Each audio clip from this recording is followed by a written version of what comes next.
itu naik bus umum. Punya mobil nggak dinaikin. Pak, kenapa sih Pak kok naik bus? Kenapa kok nggak naik mobil aja? Papa ini lihat pabriknya ini masih baru. Kalau Mbak mobil, berapa nanti biaya sopir ya? Berapa biaya bensin ya? Itu setiap hari. Tidak pernah absen ya.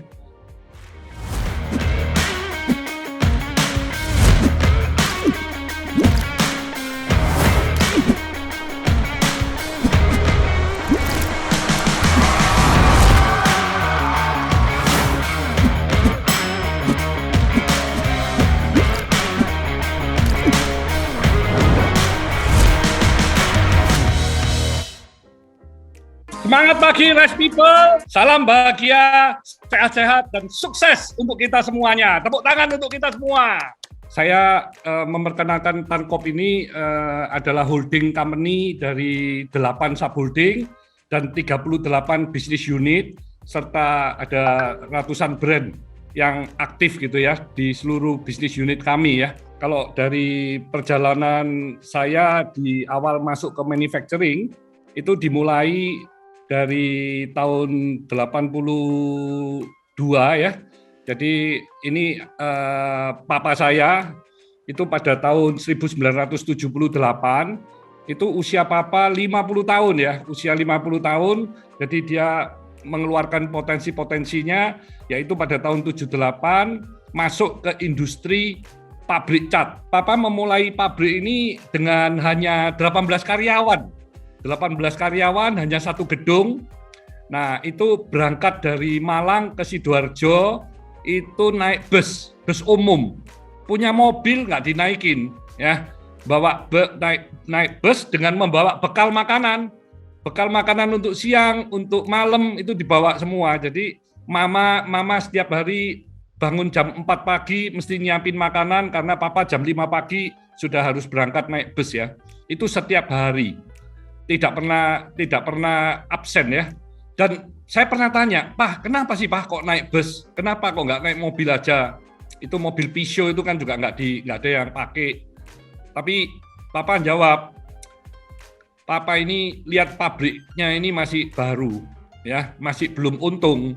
Kalau Mbak mobil, berapa nanti biaya sopir ya, berapa biaya bensin ya. Jadi itu semua dihitung. Jadi sangat sederhana dan tidak pernah foya-foya ya. Jadi meskipun kondisi ekonomi sudah mapan pun, semua pengeluaran itu diperhitungkan dengan tujuan agar perusahaan bisa bersaing dan terus bertumbuh. Dan ini sebuah perilaku yang patut dicontoh dan diteladani oleh kita semua. Nah, ini next journey kami ini tahun 2003 ya. Ini saya mengakuisisi perusahaan AMDK. Waktu itu omsetnya masih 75 juta, itu benar. Mereknya Anda ya. Dan yang memanage perusahaan AMDK ini adalah istri saya tercinta ya, Sandrawati Jusuf. Dan Belinda ini juga gabung nih di 2004 ya, bantu di Cleo ya, bantu mamanya. Jadi bersama dengan mama dan Belinda ini, Cleo dilahirkan pada tahun 2004. Dengan ketangguhan, kerja keras, bekerjanya mungkin lebih dari 12 jam sehari ya. Omsetnya Cleo naik terus, tapi kalau naik masih 1 miliar, 3 miliar, 10 miliar itu masih rugi itu. Jadi kami terus ekspansi. Jadi tahun 2005 itu ekspansi ke Citerep Bogor, pabrik kedua. Terus tahun 2005 juga ekspansi ke Kudus. Setelah Kudus dan Citerep beroperasi pada tahun 2006, ekspansi pabrik keempat di Jember. Pabriknya saat ini sudah ada 27 pabrik dengan 200 cabang distribusi yang tersebar di seluruh Indonesia. Dan setiap tahun, nanti tahun depan Cleo akan tambah 4 pabrik lagi ya. Jadi saat ini kami lebih siap, SDM-nya sudah lebih mumpuni. Jadi 1 tahun mau nambah 4 pabrik. Nah, ini waktu IPO nih, ada Belinda di sebelah saya ini ya. Nah, ini adalah 8 subholding kami ya. Jadi memang kami sudah bagi-bagi, yaitu Tanrise yang bergerak di bidang properti, Tanli yang fokus pada bidang hospitality atau hotel ya, manajemen hotel, Terus Tanobel ini yang bergerak di bidang food, beverage, dan consumer good. Terus Tan Life ini yang bergerak di bidang kesehatan ya. Kami punya pabrik obat, kami punya pabrik herbal, kami juga punya beberapa pabrik kosmetik ya. Terus kalau Tan World ini berfokus pada pengembangan jaringan. Kami ada perusahaan MLM itu ya, CMN, More Life, ada HNH, Depo Bangunan, ya semua ada di sini ya. Terus ada Tanori ini yang bergerak di bidang restoran dan fast food. Ini masih yang paling baru ini kalau Tanori. Terus ada Tanbis ini yang di manufacturing. Ini yang di awal bisnis kami. Jadi ada manufacturing di bidang cat, di bidang kimia, di bidang plastik packaging, bermacam-macam pabrik ya. Terus Stanlink ini yang bergerak di bidang logistik dan distribusi. Nah ini slide ini adalah beberapa dari bisnis usaha yang sebagian brand mungkin ada yang sudah dikenal ya karena sudah mendapatkan super brand ya. Ini adalah kunci sukses ekspansi bisnis. Jadi apa saja sih yang kita butuhkan, apa saja sih yang kita perlu persiapkan supaya kita ini bisa menjadi sosok entrepreneur yang sukses, yang bahagia. Jadi sukses itu tidak hanya di dalam bisnis, di dalam usaha, tapi juga di keluarga. Yang pertama adalah mindset ya. Kita punya pikiran ini harus punya mindset yang positif ya. Jadi dalam mengembangkan menjalani kehidupan maupun membangun usaha apapun ya, kita kalau sudah mempunyai pikiran yang positif, itu ketahuilah apa sih kelebihan kita itu apa, passion kita itu apa. Kalau kita sudah tahu kita punya passion, yaitu dengan apa sih yang kita kerjakan itu dengan sangat bergairah dan tidak mengenal lelah. Nah itu you asah sampai you bisa menjadi expert. Nah, kalau you sudah bisa menjadi expert, nah barulah you punya sebuah tujuan, sebuah visi besar, sebuah impian. You mimpi ingin menjadi apa yang bisa bermakna, bisa berguna bagi banyak orang gitu ya. Nah, itu jadi kalau passion akhirnya you punya tujuan purpose atau yang sangat mulia, itu luar biasa sekali ya. Jadi kalau kita bisa mengambil pelajaran ya, apa sih langkah-langkah yang tepat bagi kita kalau terjadi suatu masalah, apa yang solusinya, apa yang kita bisa selesaikan, karena suatu permasalahan atau kegagalan itu adalah ujian agar kita itu bisa naik the next level.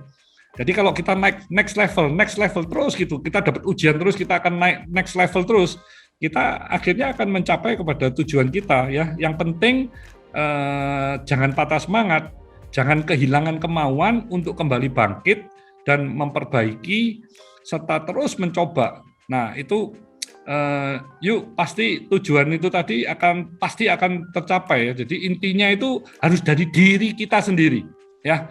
Jadi diri kita sendiri. Jadi jangan ngelihat sekeliling, jangan ngelihat banyak alasan-alasan yang di mana-mana ya, termasuk pandemi ini nanti jadi alasan pemerintah, jadi alasan lingkungan, jadi alasan di sekitar kita, jadi alasan. No, semua harus dari diri sendiri ya. Kalau you sudah punya mindset yang positif, terus you optimis, punya semangat, terus you terus belajar, kita pasti akan bisa mewujudkan impian yang sudah kita impikan itu ya, itu pasti itu. Nah yang kedua ini perencanaan yang matang ya.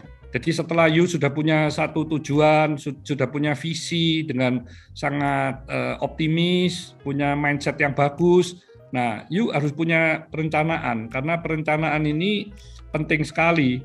Bagaimana you bisa merencanakan dengan didukung oleh data-data. Tentunya itu harus bisa terukur ya, harus bisa terukur dan ada timetable-nya juga sehingga you bisa membuat satu strategi inisiatif yang tepat untuk mencapai apa yang you sudah rencanakan gitu ya. Ini you juga bagaimana pada zaman yang perubahannya sangat cepat ini tadi, setelah mempunyai mindset positif, punya vision, punya perencanaan yang bagus. Nah, selanjutnya adalah sinergi. Bagaimana orang-orang yang mempunyai bisnis bisa berjalan dengan bersinergi bersama-sama dengan mungkin tim yang luar biasa. Jadi sinergi ini juga tidak hanya di dalam internal tim ya, tapi juga ke eksternal. Jadi misalnya sekarang ini Tanrise bekerja sama dengan begitu banyak broker-broker yang luar biasa. Nah ini juga bagaimana antar kita bisa bersinergi sehingga goal-goal yang sudah dicanangkan itu bisa dicapai gitu ya. Next adalah agility. Ya, agility ini penting sekali ya, karena dengan agility kecepatan untuk beradaptasi, berubah secara dinamis dalam segala bidang ya. Terus cepat bertindak berdasarkan perencanaan yang sudah diperhitungkan secara matang. Jadi bagaimana kita mau menumbuhkan perusahaan itu kan pasti membutuhkan waktu, dana, kesabaran, effort yang sangat besar ya. Jadi kalau istilahnya kalau kita lomba lari maraton jarak jauh, itu kan bukan sprint ya. Jadi kita harus bisa melakukannya itu dengan cara yang efisien, terus memiliki resource yang cukup untuk berlari maraton di era digital ini. Itu penting sekali ya, karena saat ini bukan perusahaan besar yang mengalahkan perusahaan kecil, tapi perusahaan yang cepat yang akan menjadi pemenang ya. Nah, next ini juga banyak kami lakukan di seluruh bisnis usaha kami, yaitu innovation. Ya, bagaimana kita bisa mempunyai diferensiasi, kita bisa mempunyai kelebihan-kelebihan, tentunya yang bermanfaat bagi konsumer ya, dan ini penting sekali untuk kita lakukan. Dan kalau bisa sih perubahan-perubahan itu tidak gampang diikuti oleh kompetitor kita. Nah ini yang tadi saya ceritakan ya, innovation yang telah dilakukan oleh Tanrise ya. Jadi Ad100 ini kan memang luar biasa sekali, karena ini adalah premium kondominium paling mewah di kota Surabaya yang berdiri di single building ya, lahannya khusus hanya untuk Ad100, fasilitinya demikian banyak. Jadi ini cocok sekali bagi para milenial sukses dan juga para senior yang usianya mungkin sudah di atas 50, 60, 70, ingin hidupnya lebih nikmatin dengan fasilitas yang begitu banyak ya, keamanan juga terjamin di tengah kota. Jadi ini bagus sekali, dan ini kan sangat terbatas ya. Banyak sekali orang yang ngambil 2 unit, 3 unit, bahkan ada yang 6 unit. Jadi menurut saya yang tinggal di Ad100 ini nanti hanya kira-kira 50 atau 60 orang aja. Jadi bukan sampai ratusan atau bahkan ribuan orang yang tinggal gitu ya. Dan sampai akhir tahun ini kan masih ada pembebasan PPN ya kalau untuk jumlah nilai tertentu ya. Nah ini Fossa Office Tower ini juga grade A yang saya bangun di Surabaya bagian barat ya. Ini juga saya sangat yakin sekali dengan fasilitas premium, menaikkan image perusahaan, cara kerjanya juga nyaman ya. Kalau di ruko kan lantai 3 nggak bisa saling hubungan, nggak bisa saling lihat. Kalau ini kan sangat efisien ya. Kalau ruko luas misalnya 100 meter persegi, kalau di Fossa cukup 50 meter persegi cukup. Karena kan nggak perlu ada koridor, nggak perlu ada tangga, nggak perlu ada WC, karena semua itu sudah masuk fasilitas ya. Jadi benar-benar bisa efektif. Nah, Kio ini juga satu proyek dari Belinda dan tim yang menurut saya juga sangat luar biasa ya. Karena di masa pandemi, Kio ini bisa memberikan orang-orang yang bingung taruh uangnya di mana ya. Sekarang ini deposito semakin meningkat, nggak tahu untuk invest apa. Sesungguhnya salah satunya ya Kio ini, karena ini nanti bisa dipakai untuk kos-kosan, mau dipakai untuk Soho, dipakai untuk anak-anaknya, itu semua bisa. Ini sangat luar biasa, fasilitinya banyak sekali. Ini lokasinya juga dekat dengan Universitas Ubaya ya, sangat strategis lah. Ini fasilitinya demikian banyak. Nah, ini juga inovasi properti yang luar biasa ini. Ini bisa untuk para UMKM ya, ini bisa untuk office, bisa untuk warehouse, bisa untuk workshop. Ini semua di dalam satu lahan yang sangat strategis. Ini cuma 30 menit dari Surabaya. Mau ke airport juga berapa menit, dekat sekali. Aksesnya juga sangat mudah ini, dekat dengan tol juga. Nah, ini adalah Avian Innovation. Nah, ini tadi yang ke berapa ini? Ke-6 ya ini ya, konsistensi ya. Jadi bagaimana yang seperti ayah saya tadi Papa sudah kasih contoh ya. Ini mulai dari toko cat secara konsisten juga, terus Papa ini ngembangkan tokonya sampai menjadi toko yang terbesar, terus masuk lagi ke industri cat ya. Jadi bagaimana tetap bertumbuh, tetap mau berkembang.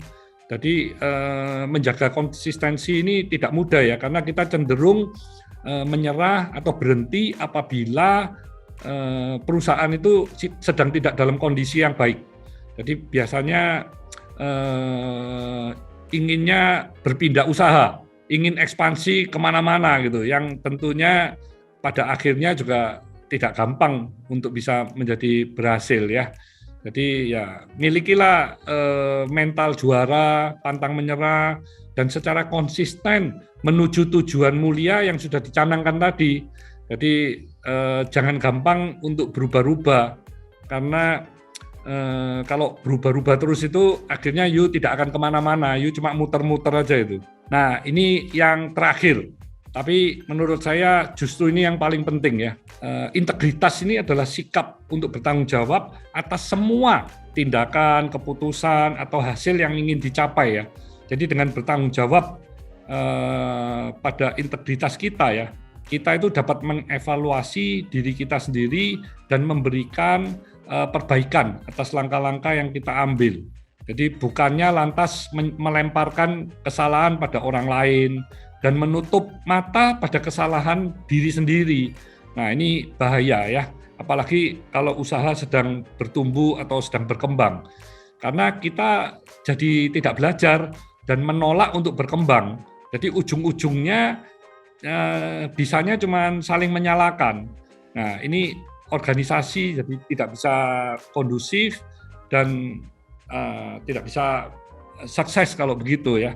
Oke, mungkin itu yang bisa saya sampaikan. Semoga bisa bermanfaat bagi semua Rise People ya. Stay humble, stay positive, stay on fire.